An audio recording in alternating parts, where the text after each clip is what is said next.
What's shaking, famalam? It's your guy, Butters Beauty. Before we get into anything, let's let that intro rock. I'm more black than I'm brown. I'm coming home for my crown, and I know when I do that, it's gonna go down. What's squanning, famalam? I am back. It's your guy, Butters Beauty. We are back to do a ending live show. I missed a couple of points, and also there's something I want to talk about. So what we're going to get into today is, hang on a minute, that's a little bit too loud. There we go. What we're getting into today is we will be talking about how DJ Academics is slightly disgusted with 6ix9ine's behavior. Also, we'll be concluding the conversation about Kris Jenner that we started in the last episode. On this episode of BRIT and BANDO, I am your guy, Butters Beauty. Let's rock out. All right. Now listen, as I said, there's a couple of things I want to talk about, do a little jokey news thing, but definitely there are some things that man wants to get into. So without further ado, we're going to let this academic little reaction go. I've got something to say about what he's saying. I fuck with academics, but I have to call bullshit out when I see it. Let go. I know Chig is in here recording or some shit. No Chig Smooth in here, right? So whatever you say, you know Chig gonna have everything up there. whatever you say, Chig's gonna be too with it, man. I like you. 6ix9ine look at the game. Yo, the Sun 6ix9ine pull is not cool. I don't like it. Don't like it. Don't like it. Here's my new thing I'm about to say to 6ix9ine. I'm about to say to all these little rapper dudes. If you want to go kill Dirk, nigga, go kill Dirk. Don't put nobody else in your fucking beef. Get out of here. It's not cool. Don't put Steve Will do it in it. Don't put academics in it. Don't put nobody in your fucking. It's not cool. Wagwan famalam, like, subscribe, hit the notification bell. If you're watching this on a playback, like, subscribe, and hit the notification bell. He's right. Academics is right. It's not cool to involve other people in your beef. Why should other people be hurt? Why should innocent bystanders be hurt? Do you know what a stray bullet is, Ak? You know what a stray bullet is? When guns go off and people die that weren't involved in the situations because there's a war on either side, stray bullets tend to hit people who are not involved. That's why they're called strays. I had a friend one day. This is when I decided, you know, Newark, New Jersey was enough for me. We're leaving. My mate stays in Bradley Courts. He's like, listen, yeah, man, we're in the living room. We're talking. All of a sudden, a stray bullet came through the door. I'm like, all right, that's it for me. We're done. That happens in war. Let's continue. Bro, like, if you want to, Dirk name is on a flyer. Dirk name is on tour. Shout out to Live Nation. They gave me tickets to Dirk's tour in New York. Like, Dirk is on tour. If you want to go see Dirk, go get Dirk. Don't pull up on Perkio. Don't pull up on some other weird niggas. Pull up on Dirk. That goes for 6ix9ine. And if Dirk got a problem with 6ix9ine, don't pull up on me. He didn't pull up on Perkio. He had an arrangement with Perkio to pay him to come and talk to them. I saw the I'm not sure what the brother's name is, light-skinned gentleman, said he called and they had arrangements beforehand, and then Perkio got a little bit concerned and then he lied. But Perkio knew that 6ix9ine was going to be there. He knew he was going to be there, bro. Don't pull up on nobody else. This shit, I don't know, for whatever reason, it was triggering a little bit just because I seen a kid, and I don't care if he got paid or not. Bro, he ain't beefing with 6ix9ine, and I don't like it. He not beefing with 6ix9ine. 6ix9ine is trying to get some points over that nigga being looking like Dirk. I don't like it. I don't like it. If you want to go get some points off Dirk, he's on a flyer. He's on tour. Live Nation hit me up. They said, yo, you want to go to the Miami show, New York show, the Chicago show? I definitely said, fuck no to the Chicago show, but still. 6ix9ine and Dirk need to go settle their beef and leave regular humans out of their shit. That's what I'm at. You're 6ix9ine's brethren, though. When did Dirk start beef with anyone that 6ix9ine knows? Don't confuse your message. If you got 6ix9ine's number, brother. If you're confused about what's happening, talk to 6ix9ine. Because from what I've seen and what I last heard, the beef ain't coming from Dirk. Dirk just had a doppelganger on the stage. 6ix9ine went to see him. 6ix9ine's looking for the beef. Dirk's just trying to sell records. From my understanding, if I'm wrong in the comment section, let me know. Am I wrong? Am I wrong? Is Dirk looking for beef or is 6ix9ine looking for beef? Did Dirk Get 6ix9ine's doppelganger and make him wear a jacket that's got his dead home? No, I don't think so. So if 6ix9ine ain't finna pull up to a Dirk show, I don't want to hear it no more. It was lame. Lame. And also, if Dirk feel like he got an issue with 6ix9ine, go pull up on 6ix9ine. He didn't say that, bruv. He didn't say that. He didn't say that, bro. He never once said he never said that was the issue, bro. Never once. 6ix9ine my nigga, but that was not the way. I don't like it. I don't care. I do not like it. That was kind of whack. It's whack to intimidate people who ain't in that life. And granted, I believe that Hercule nigga needs to stop impersonating Dirk because a lot of people hate Dirk. But being the person who try to, like, you know, make some nigga feel intimidated, that's not the way. And then even worse, like, bro, Steve will do it and like the Nelk dudes, bro, like, they don't even know what's going on, bro. Like, literally, they have zero idea. I'm not sure who's talking about now. Steve-O and the Milk dudes? What's going on? You get what I mean? So it's like, I can see from that angle too, like, yo, I'm 6ix9ine's friend, but I'm damn if 6ix9ine could tell me to set somebody up or tell somebody to pull up on him. It's not gonna happen. That's lame. Now you got people looking at them white dudes from Nelk thinking that they try to get niggas set up.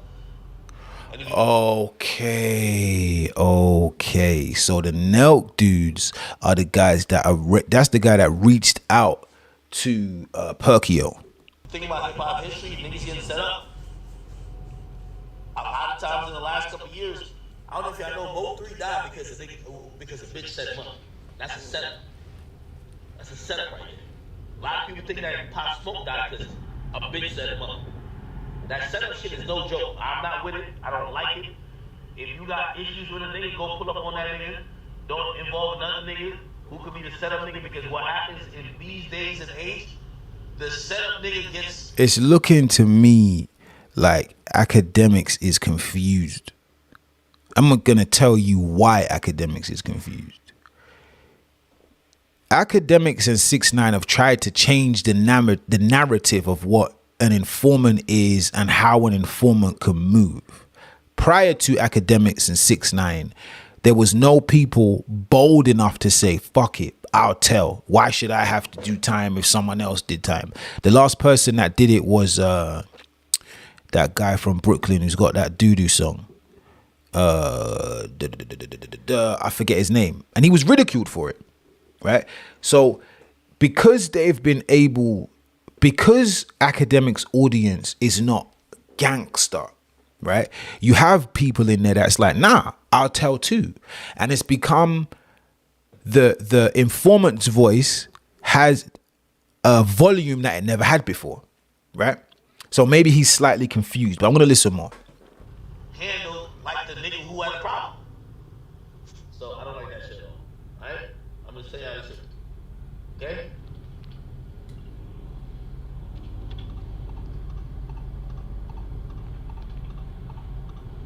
Come on, talk. What you got to say, eh? Listen, man. Yeah, I mean, I feel like that.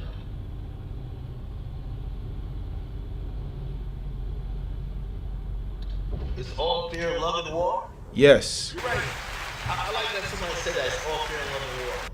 It's all fair in love and war when you're not sacrificing people, bro.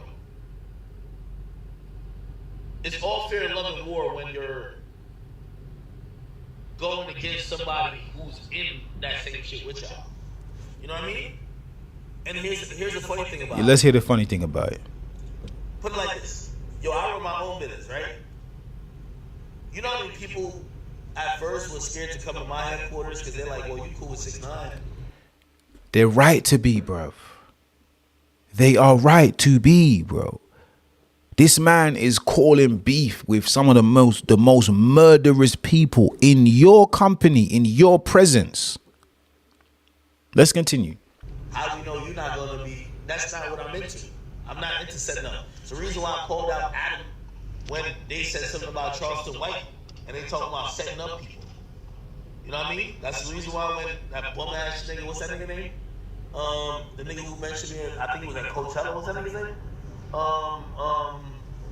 Freddie Gibbs was like, yo, he could have got me set up when I went to Adam's place. I don't want to fuck with no nigga who don't set ups. The nigga who do the setup is a op. Any nigga who do a setup is a op. Straight up. I don't do setups. A nigga could never hit me up to set no nigga up. Not me. Because I'm not inheriting y'all beef. Yeah, bruv, you are inheriting the beef. And that's what I'm saying. Not only are you cool with the most pyro person I've ever heard in my life, calls you his brother, then you're cool with the most dangerous informant ever to the history of informants. You call him your brother or your friend, right? You are in a war, brother. When it comes to these kind of people that he's calling out, there's no, academics was there, let's get those people and leave them alone. That's not how the road works. This man is taunting dangerous people. Wack 100 is a dangerous guy. Listen to what you're saying. Perkio shouldn't impersonate Dirk because lots of people don't like Dirk. Don't you think lots of people don't like 6ix9ine? Don't you think lots of people don't like Wack 100? You are inheriting beef, bruv. You can't stand next to a blood and not inherit beef. You're a yard man, so you should know this. Because you can't stand on, you can't be from fucking Trench Town or whatever number Kingston, right? And they're warring with someone and you're standing outside there with the man that's warring like, nah, you can't shoot me, bro. That's a dummy mission. That's the point I was making. Because you lot have tried to change the narrative of what an informant is, it seems like you've created this metaverse whereby you're not inheriting beef with your family. And that deserves a... It's not the case, bruv. You are in beef. You're inheriting both beefs. Whoever Wack's got issues with, if you're out there in LA rolling around with Wack and they got a problem, you might get clapped too, bruv. If you're riding around with 6ix9ine and there's a problem, you might get clapped too. If 6ix9ine's in your studio and man come looking for 6, they're not going to stop at you, Ack. So I think, you know, maybe Joe needs to talk to you. Maybe Wack needs to talk to you. But when you stand next to certain people, you inherit their beef. 6ix9ine is still loved, but he's easily the most hated person in hip hop. So when bullets fly, and I mentioned the word strays before, don't think that you're not going to be involved, bruv. Don't think it, bro. Don't think it for a second. So, moving on. Kris Jenner. This is Kris Jenner's man. Just her private time. I don't know if she wants y'all to see any statements. Did you think he was having an affair? They said, oh, I see your mom's boyfriend is in the lobby with a redheaded woman. And we were literally right down. So this is Kris Jenner. She is a fox, is my ad. Oh. Large up Kris Jenner. Now, I've got a question to ask that probably a lot of my sisters won't like. I'm going to ask anyway, right? Has Kris Jenner single-handedly, or is Kris Jenner responsible for the love that a black man is receiving in the 2020s, the late 2018s and 2019s? Is she responsible for it? Now, I'm not saying the sisters don't love the brothers, and I'm not one of them brothers out here that want to dash with the sisters. I love them. The darker, the better. Blacker the berry, sweeter the juice. That's genuinely how I feel. But I've got to ask a question. It's made me look at it. And I ask strange questions. Yesterday, I got an Uber, and I make strange statements. I mean, yesterday, I got an Uber. Ladies concerned about teachers losing their jobs. I say, oh, don't worry about the teachers losing their jobs. The robots are going to take the job. She says, what? Robots? I said, yeah, the robots are going to take the jobs. See how when the kids were in school during COVID, they learned everything online. Well, eventually when they go to school, there won't be teachers there because they've dumbed the syllabus down so much that a monkey could teach it. right? So when they program these robots to teach them and they kick the teachers out, that's what's going to happen. I've never been ignored. The only person that ignores me so well, it's the love of my life. I love her too. My grandma, very good at ignoring, right? You would think that, was I speaking to her? Am I speaking? That's how good she is at ignoring. But yeah, I strayed from the point. The point I'm making is, did she put the black man in a good light? They say Chloe is O.J. Simpson's daughter. I've heard this. That's what I've heard. Allegedly. But he was already famous. What about, right? But no, it's not about being famous. It's about putting them in a good light, right? Because the Kardashians are topper when it comes to people who follow them and want to be like them. So they've ran through, right? Kanye West, Travis Scott, Ray J, I think Jason Williams. There was another basketball player, Lamar Odom, right? And they was dating these people on the main stage. So the most popular women in the world all have, I don't want to say fetishes, but all have attraction to black men.